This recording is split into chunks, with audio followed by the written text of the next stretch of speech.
Sveiki. Jeigu žiūrite šį pranešimą, vadinasi viskas baigta. Jis jūs pasiekė.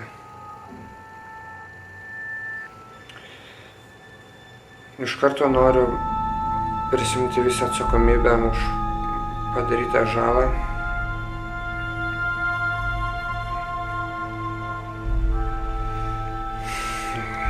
Maniau, tai bus dar vienas atradimas, kuris galėtų padėti žmonijai.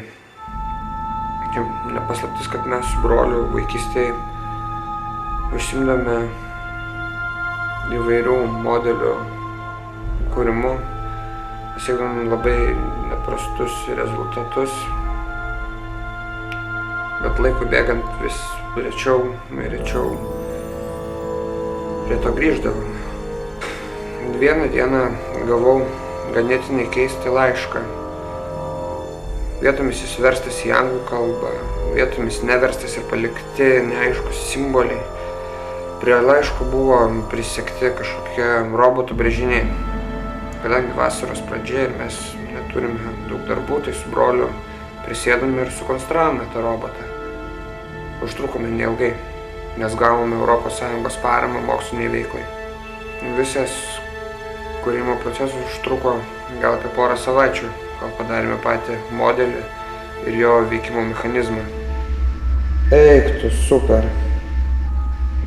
Jėga, duok jam biškį kairę daugiau. Eina, peko. Tai jau kaip ir viskas, ne? Kaip ir jau. Dar po kelių savaičių mes sukūrėme ir dirbtinį robotų intelektą. Užtrukome taip ilgai, nes planai iš tiesų yra labai sudėtingi ir neversti be prašymų, tai viską tiesiog teko atkapstyti pagal planą. O tada viskas ir prasidėjo. Mūsų kurtas robotas su dirbtiniu intelektu paleido radio signalą ir į Lietuvą pradėjo skristi kur kas didesni robotai.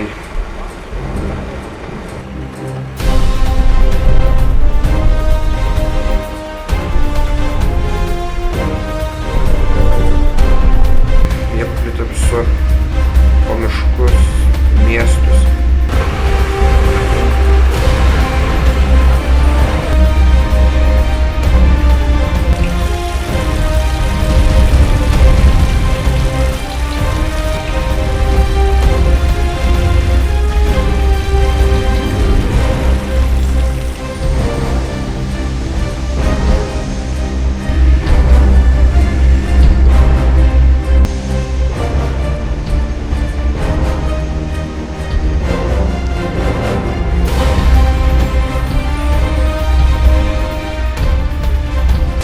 Nieko blogo nedarė, taip, kai nutraukdavo elektros tiekimą ar aplandydavo mašinas. Nuo tada NATO nusprendė juos sunaikinti. Prancūzai į Lietuvą paleido naikintuvus, kurie padarė kur kas daugiau žalos nei robotai.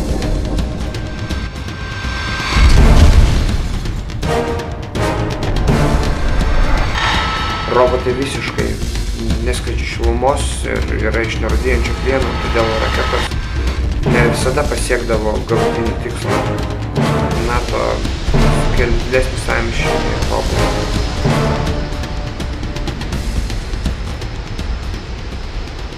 Mes su broliu žinojome, kaip galima sulaikyti robotus, juos sunaikinti, bet tuo pačiu sunaikintume ir Lietuvą, bet NATO sprendimas buvo toks, kad robotai neišplistų į kitas Europos šalis. Mums tiesiog reikia prisijungti prie visų robotų ir paleisti dirbtinį jų susinaikinimą. Tai nebuvo sudėtinga, bet užtruko nemažai laiko. Iki robotų susinaikinimo liko mažiau nei 15 sekundžių. Atleiskit.